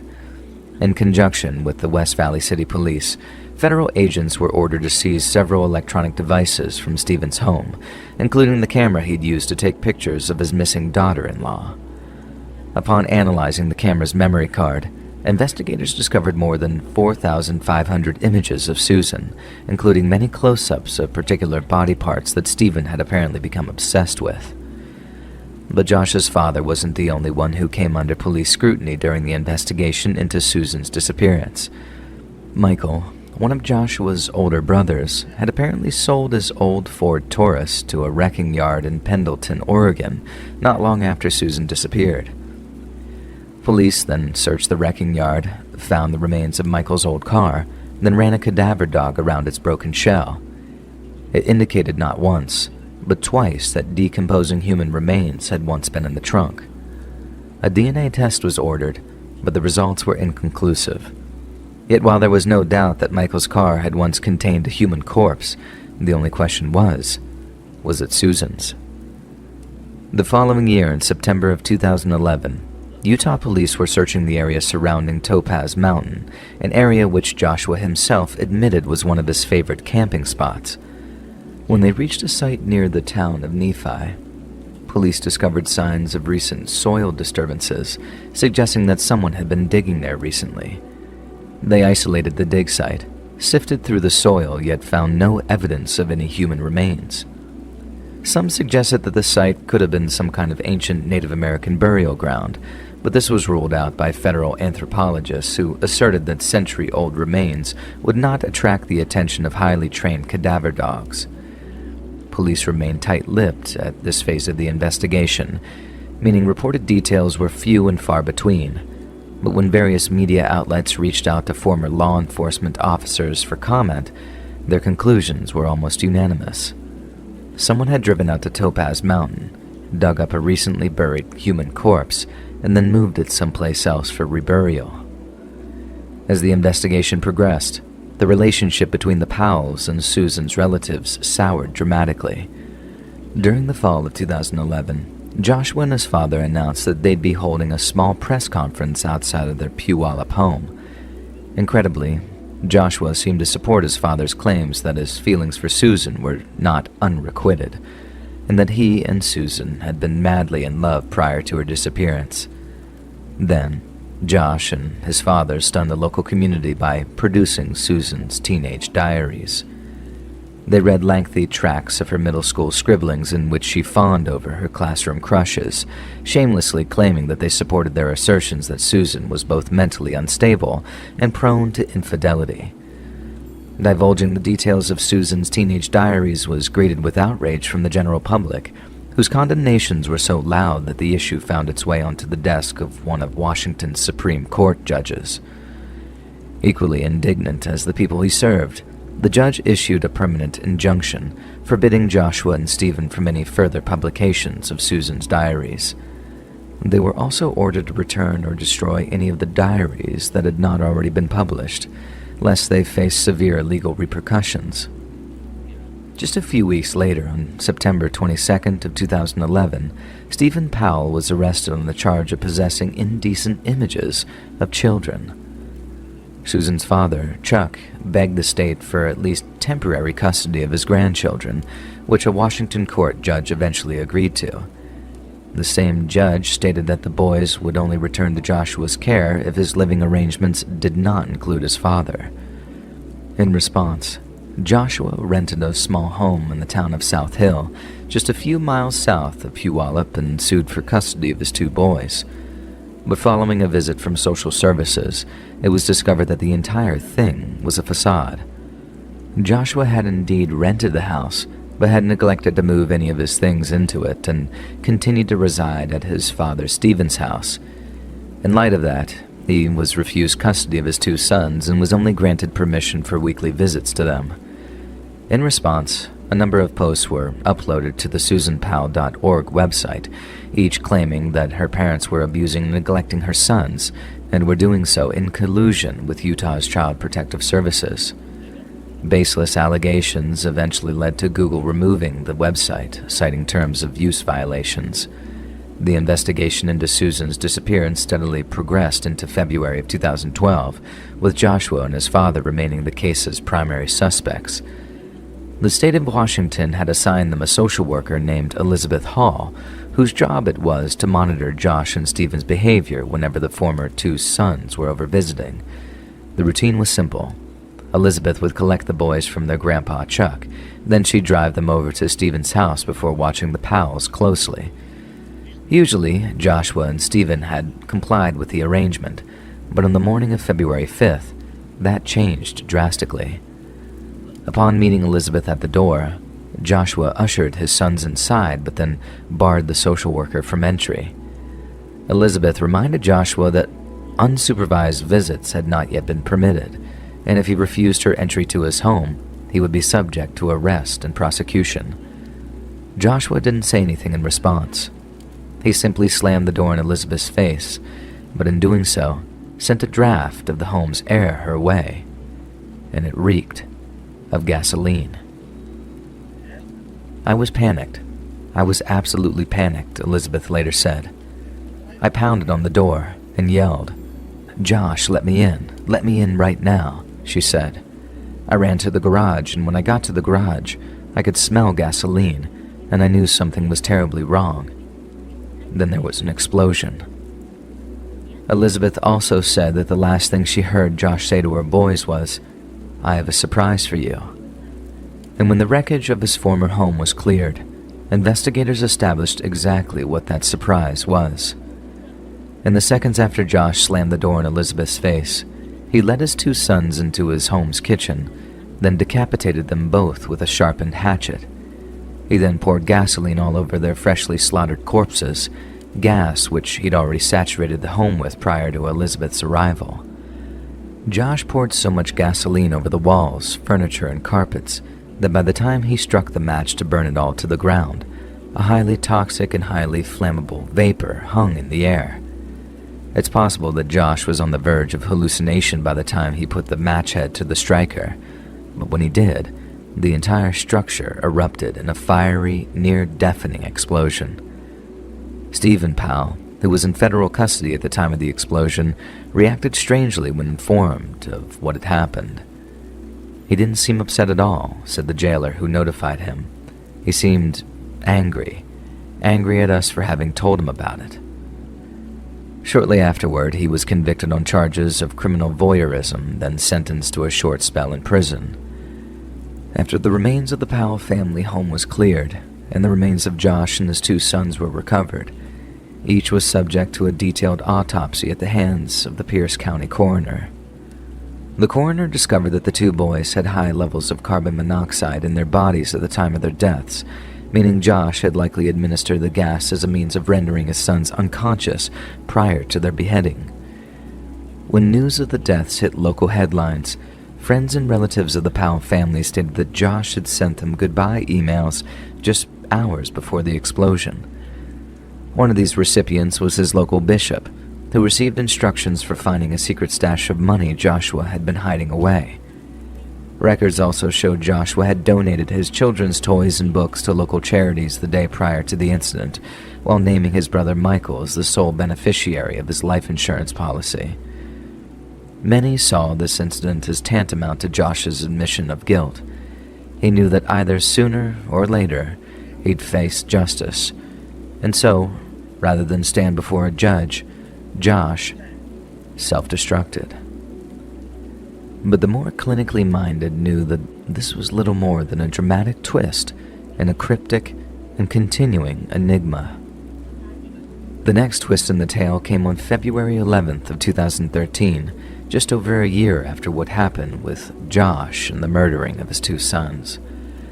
Michael, Josh's older brother, who had been subject of an increasing police interest regarding the presence of human remains in his old Taurus, had moved out to Minnesota for graduate school. Police had previously stated that Michael had been evasive following the search by cadaver dogs, and that his sudden move to Minnesota was viewed as highly suspicious. On all previous occasions, Michael had shrugged off any attempt to implicate him in his sister-in-law's disappearance, but on a cold February day in 2013, he decided that he'd had enough. He walked to the top of a 4-story parking garage, walked right to the ledge, then threw himself over the railings to his death. Just a few months later, on May 21st of 2013, West Valley City Police announced that they had closed the active investigation into Susan's disappearance. Some argued that with Stephen alive and in federal custody, there was still a chance the mystery might yet be solved. Such people were highly critical of the decision to close the investigation, but the more cynically minded agreed that it was the best thing to do. As far as they were concerned, they had everything except footage of the murder to indicate Joshua had killed his wife, faked an overnight winter camping trip, then enlisted the help of his brother in the disposal of her corpse. Why else would Josh and Michael have taken their own lives in such violent circumstances, and all without an attempt to explain their decisions? Susan remains a missing person, But as of 2015 and 2018 respectively, there have been increasing calls to have her declared legally dead. Joshua's sister, Jennifer, penned a memoir detailing the Powell's tumultuous and traumatic family history. The memoir was published in June 2013 and was titled A Light in Dark Places. The author claimed that she was inspired to write the book by a revelation she experienced following the investigation's conclusion. She said, "I wrote this book to help other people to recognize abuse in either their own relationships or relationships around them, because sometimes it's not always completely apparent until it's far too late."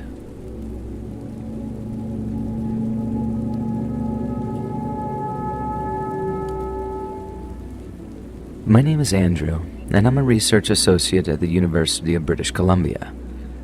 My specialist field is atmospheric sciences, which is essentially the interdisciplinary study of weather and climate that touches base with departments such as chemistry, math, soil science, and engineering.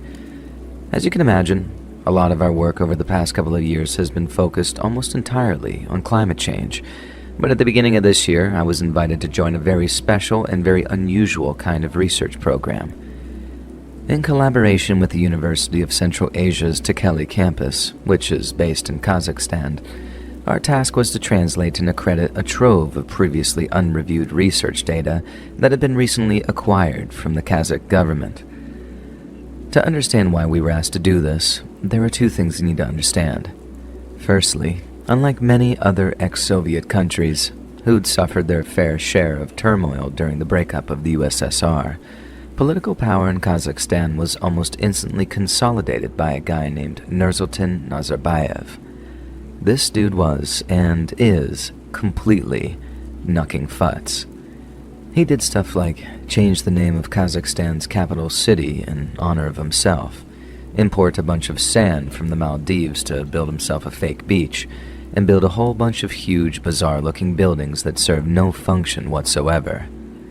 These aren't monuments or statues, if that's what you're thinking. No, these are legitimate skyscraper apartment-looking buildings, but they have nothing on the inside. They're just there to make Astana, or Nur Sultan, as it was known during Nazarbayev's tenure, look super futuristic and cool. Anyway, during his mad dash for power after the Soviets pulled out of Kazakhstan, Nazarbayev had his goons lock down every piece of government-owned property in the country. And this included all the scientific research stations the Russians had built. In places like Poland, Ukraine, and their northern Baltic neighbors, the collapse of the USSR meant the academic institutions were finally able to share research data with their Western counterparts. This process took a little longer when it came to Mother Russia herself, but by the mid-90s, Western universities were freely able to get their hands on Soviet-era research data and vice versa. But things didn't go like that with Kazakhstan and Nazarbayev. He and his regime went around looting all the research data from government facilities, then they locked it up tight on the pretense of protecting it from the prying eyes of Western intelligence agencies. I don't know if Nazarbayev was genuinely protective of his country's assets or just wanted to solidify his grip on power, but either way, most of that Kazakh Soviet-era research data stayed locked up until he resigned in early 2022. After that, Kazakhstan's two largest universities, one of which had been renamed in honor of you-know-who, applied for custody of the research data, and in sharing it with the multinational University of Central Asia, allowed direct access to us here at the University of British Columbia. So the first hurdle was actually getting access to all this old Kazakh research data, but then the second came in the form of accrediting it. To say that the Soviet-era science was somewhat backward would be very kind indeed. Credit where credit is due when it comes to the space race, and Soviet military science was pretty cutting edge too. But when it came to other areas of research, ideology trumped methodology, sometimes with deadly results. Take Trofim Lysenko, for example, the Soviet Union's top agrarian scientist while Stalin was in power. Lysenko once said that geneticists hated people and that mathematics has no place in biology. His crackpot schemes killed millions of Soviet and eventually Chinese citizens, and some of those brave enough to criticize him ended up dying in prison for speaking out. But how did such a Looney Tune come to reach such lofty heights? Forged research data. Lysenko used flowery language, fudged numbers, and used hideously small sample sizes to decide the farming methods of millions upon millions of farmers, and the results were nothing short of catastrophic. So now you understand what our second hurdle was, and more importantly, what my job was. Following the data's translation, I have to read it through, compare it to any accredited research papers from Western universities that I could find, then ultimately make a call on whether it was reliable data or not. For the most part, this made for some extremely tedious work. Atmospheric science research projects can sometimes take you to some pretty awesome far-flung places, but not this one. Most of the traveling I did was either to the coffee machine or the bathroom. I must have worked through 100 research papers, and for the most part, most of the data seemed reliable, or at least in my case, the mere presence of any kind of inaccurate data or faulty test results spoke to the overall integrity of the research team in question. Most reports, papers, and data sets were little more than routine meteorological studies, and like I said, reading through translations was so tedious that I needed hot coffee to keep my eyes open and aspirin to keep the migraines at bay. Then, after weeks of reading through a whole load of soon-to-be recycled paper, I came across these two translated reports that upon reading them, grabbed a hold of my attention in a way that I can't remember happening before. Each was thousands of words long, and the implications might not be clear to the layman, so I'll try to summarize each as best I can, and then finish up with my own, admittedly wild, conclusions. The first report, and the one that initially grabbed my attention, involved an attempt to recover some valuable equipment from a research facility in a remote region of Kazakh steppe known as Beganin Province. From what I could gather, the facility was a rather large one and consisted of several different sites dotted over an area of a few square miles. You can actually see its outline on Google Earth if you zoom into its coordinates: 47 degrees, 88 minutes, and 67 seconds north latitude, and 57 degrees, 44 minutes, and 73 seconds east longitude. Although these days, a natural gas company named Severna Truva claimed to operate it, at least back in the mid-70s, the site was owned and operated by the Kazakh Soviet Socialist Republic. And from what I could gather, the site was abandoned sometime in the early 70s following what was described as an extreme weather alert. There were no details on what this extreme weather entailed, but whatever it was so hazardous that the facility was hastily and completely abandoned, as opposed to being slowly decommissioned like any other site. But this left the Kazakh Soviet-era atmospheric sciences body, or Kazhydromet as it was called, in a difficult position. According to the initial report, tens of thousands of rubles worth of irreplaceable data and equipment was just sat there rusting away, and their overlords back in Moscow were not happy about it. Yet the solution should have been a simple one. Make sure the area was safe, send in a few engineers, and then find, dismantle, and transport whatever gear or data they needed. But it wasn't that simple, and this is where the plot thickens, so to speak. Since the facility was in such a remote area, and Kazhydromet wanted to act before the colder winter months, the obvious solution was to insert the recovery team via helicopter. But according to the report, that wasn't possible. There were, and I quote, continuous hazardous weather conditions that prevented the use of rotary aircraft or helicopters to you and me. It was then suggested that the team travel to the site via rail, but Kazhydromet discovered that the only railroad that serviced the site had been decommissioned following its evacuation. These two factors, along with the difficult terrain present around the evacuated research facility, meant the recovery team would have to travel to the site on foot, and that in all likelihood, the journey would take at least 48 hours. The team would have to take shelter in barren, frigid conditions and survive a night on the freezing tundra before continuing their march towards the abandoned research facility. And I remember being sat there at my desk, reading through the translated report and thinking, this sounds like a sequel to The Thing or something.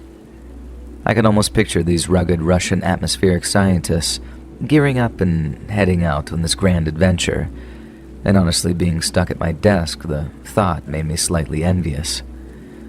There was just one problem. Their assignment made no sense whatsoever. As I've already covered, Kazidra were under huge pressure to recover the data and equipment. But how were 6 guys supposed to carry a bunch of paper files and equipment, some of which I imagine would be very heavy, over almost 70 miles of rugged terrain? The only logical explanation is that something was left out of the report, and that the job of this initial recovery team was in fact to survey the damage caused by the so-called extreme weather event and determine if the data and equipment was worth salvaging. That's what the second report entailed. The first outlined the problem, the second, the solution. And quite naturally, I went skimming through the piles of papers I'd yet to review and went looking for a third and hopefully conclusive report. I must have gone through hundreds of sheets of paper, checking for any mention of Kazidra, the evacuation of the facility in Baganin, or the names of the 6 researchers who'd been chosen for the recovery team. But there was nothing. I contacted all my colleagues, asking each to keep an eye out for any pertinent documents dated after November 14th of 1974, which was the proposed commencement date of the recovery mission. Again, no one found any relevant documentation. At the time, I honestly just figured that it'd take time for someone to get back to me. We each had workloads resembling entire mountain ranges, so I understood if my colleagues weren't exactly ready to drop everything to go chasing after my pet project. But then days turned into weeks, and weeks turned into months, and not so much a scrap of information on the Baganin recovery operation was discovered. I had to restrain myself from sifting through all their piles of reports myself, convinced they must have overlooked or misread or misinterpreted something critical to determine what exactly happened to the recovery team. But they couldn't have. That simply wasn't possible. I asked them time and time again, leaving little post-it reminders on their desks and making sure that they knew the names of the recovery team by heart. But again, there was nothing. The names of the men on the recovery team, names like Igor Smetov, Farkad Zachikov, Ivan Mayanrova, they were commonplace on data and reports prior to November of 1974. But afterwards, there wasn't a single mention of any of them. Not only was there no mention of what happened during the recovery effort, but it was likely the men chosen for it simply vanished. In the end, I was forced to continue with the primary task at hand and put the whole Baganin conundrum on the back burner. The best I could do in terms of pursuing additional information was to mark the reports as inconclusive, in which case I could contact our partners at the UCA to see if they had any additional paperwork. I waited a week for a reply, and the response came back negative. Then, as I said, I was forced to occupy myself with the rest of the project work, of which there was plenty. But the Baganin's puzzle stayed on my mind. I did a little independent research in my own time, and that's where I came up against the whole Severna Truva thing. Like I said earlier, there's supposed to be a natural gas company, but they don't have a website, they don't have any social media, and there isn't a single listing for them on any stock market worldwide. But after 2,000 words, I'm pretty sure you're asking yourself, what the hell does this all mean? In terms of conclusions, all I'm essentially doing is grasping at some very ethereal straws. I don't have any direct or solid evidence regarding what happened with the Baganin research site, its evacuation, or the subsequent recovery mission. Some might even say that it is entirely speculation on my part, but I'd counter by arguing that it's more like intelligent deduction. I believe that an extreme atmospheric event caused some kind of emergency at the research site, but I don't think it's your run-of-the-mill snow or ice storm. A blizzard strong enough to cause mechanical problems in helicopters is not the kind of blizzard you send 6 scientific researchers out into, unless you want to treat them to the winter hiking camping trip from hell, and possibly kill them in the process. But what would explain an impetus to do that would be if the freak weather pattern was some kind of electrical storm, or strong electromagnetic interference. Again, if this was the latter, this would make navigation extremely difficult, especially in such a snowy, barren landscape. Your scientific researchers would have to be pretty experienced outdoorsmen if you were confident enough to send them out like that. But then, Kazidromet had to send researchers because they had no idea of the damage done to data and equipment and needed experienced eyes on site for accurate assessment, which leads me into my second point. Kazidromet had no idea what kind of damage the research site had incurred because they had no accounts of what happened during the so-called extreme weather event. None of the reports I read mentioned anything about interviews with the site's scientists or staff, and the way they talked about the Beganin research site, it was like they were going in blind. But then how could they have evacuated what could have potentially been hundreds of workers without getting a single damage assessment or a single accurate account of the weather event? To me, there are three rational explanations for this. The extreme weather event either trapped all the site's scientists and staff inside, or it killed them all outright. I've considered the possibility that the survivors were either hospitalized and unavailable for interview, or they were detained by Soviet intelligence who wanted to debrief them in isolation by way of ruling out the possibility of sabotage by the CIA or even Chinese agents. But if that were the case, why wasn't enough intelligence fed to the Kazidromet so they'd at least know what they were dealing with?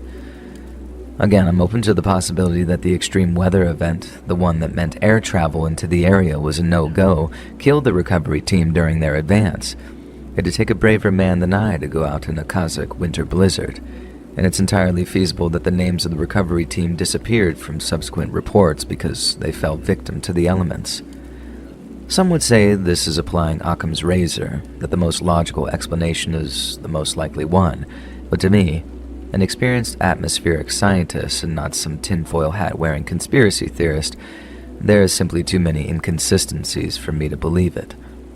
I suppose that composing theories in the absence of evidence makes me exactly that, a conspiracy theorist.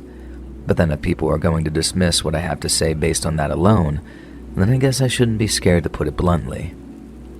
I think something extraordinary happened at the Beganin research site. And when I use the word extraordinary, I do so with heavy negative connotation. I mean extraordinarily frightening, extraordinarily destructive, and extraordinarily deadly. I think the Soviets were so terrified of what happened there in November of 1974 that they sealed the entire area off and then organized a human probe mission. Maybe this team of human probes made it to the research site. Maybe they didn't. But either way, the Soviets knew what happened, maybe even Nazarbayev too, and they made sure to scrub the records clean of any mention of that extreme weather event. Think of it like Chernobyl before Chernobyl. There's nothing I've mentioned here that the Soviets didn't go on to do during that fatal nuclear disaster. It's just that in the case of Chernobyl, they couldn't hide it like they hid whatever happened at Beganin. And that's what frightens me. And quite frankly, it should frighten you too. The Chernobyl reactor, the one that melted down, is still actively emitting radiation. The Ukrainians didn't solve the problem it poses, they just boxed it up in a big iron coffin. This could potentially have disastrous consequences for subsequent generations, and it's only due to constant maintenance that the big iron coffin continues to hold. If not, the reactor's toxic remains could very easily blanket Europe in radiation, killing and displacing millions in the process. In other words, it's a ticking time bomb.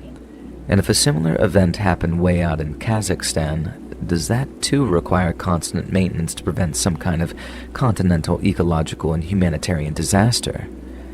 And if so, can we trust the nutjob government over there to keep a lid on it? As an atmospheric scientist, people sometimes ask me if they should be scared of climate change. I tell them no. Not because it poses a real and serious threat to the world around us, but because there are far more urgent and mysterious things that keep me up at night. Things that'll wipe us out far quicker, and far more painfully.